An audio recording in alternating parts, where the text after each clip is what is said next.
नमस्कार दोस्तों, स्वागत है आपका मेरे चैनल पर।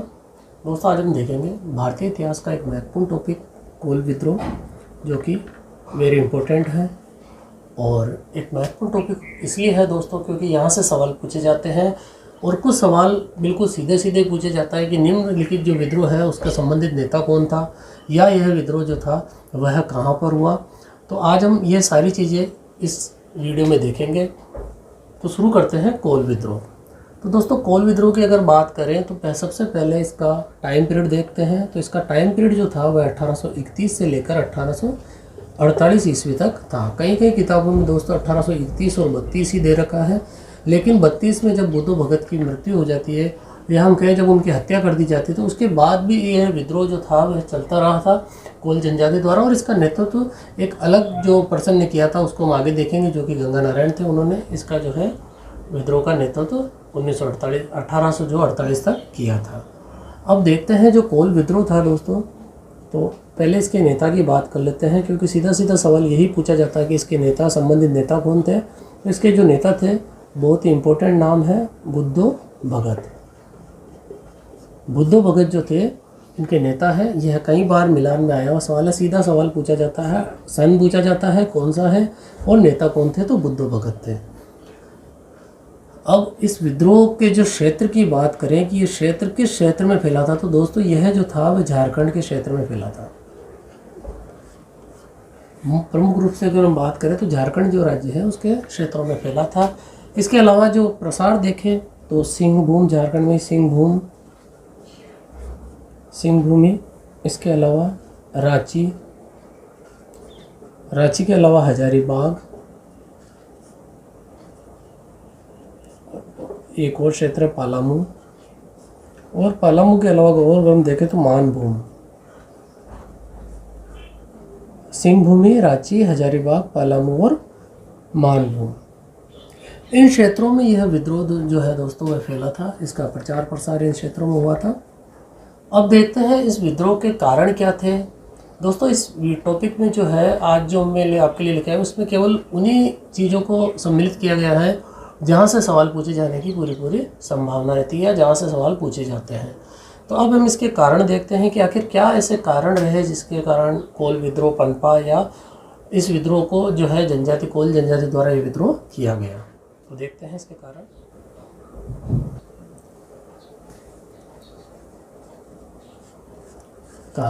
तो दोस्तों, प्रमुख कारण तो यही था कि भारत उस समय ब्रिटिश राज्य के अधीन था।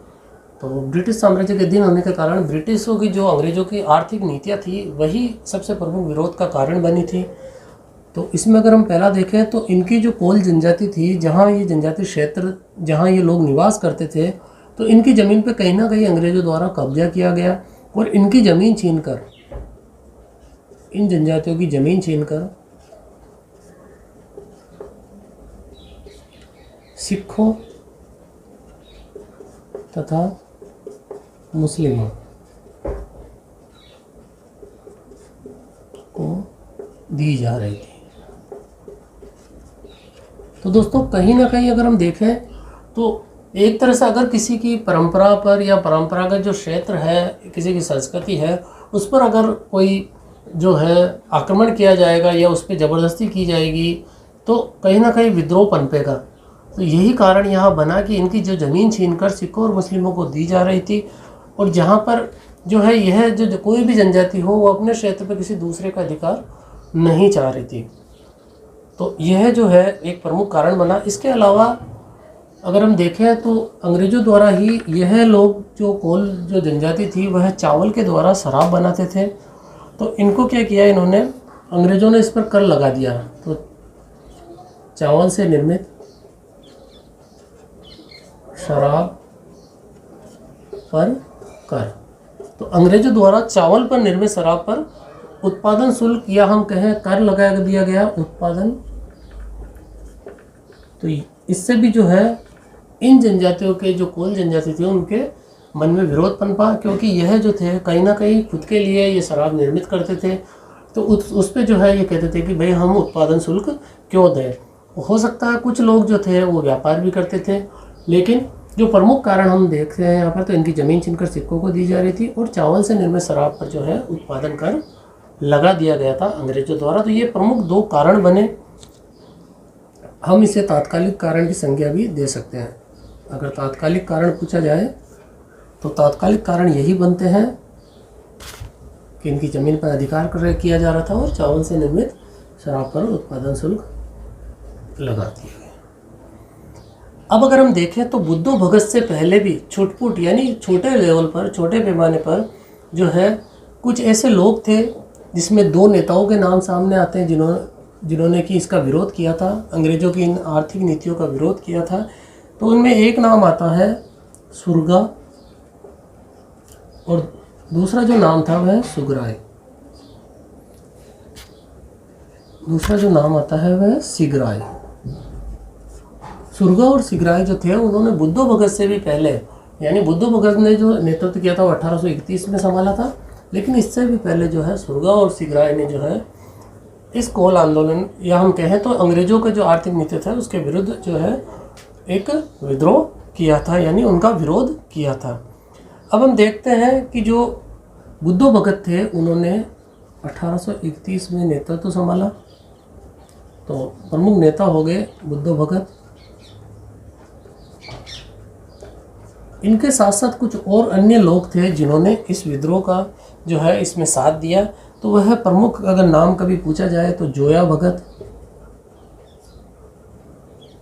केवल हमको एक बार नाम जानने हैं कि कभी मिलान में आ जाए कि निम्न में से कौन संबंधित नहीं थे, तो उस समय हमारे यह नाम जो है काम आएंगे, जोया भगत, केशव भगत।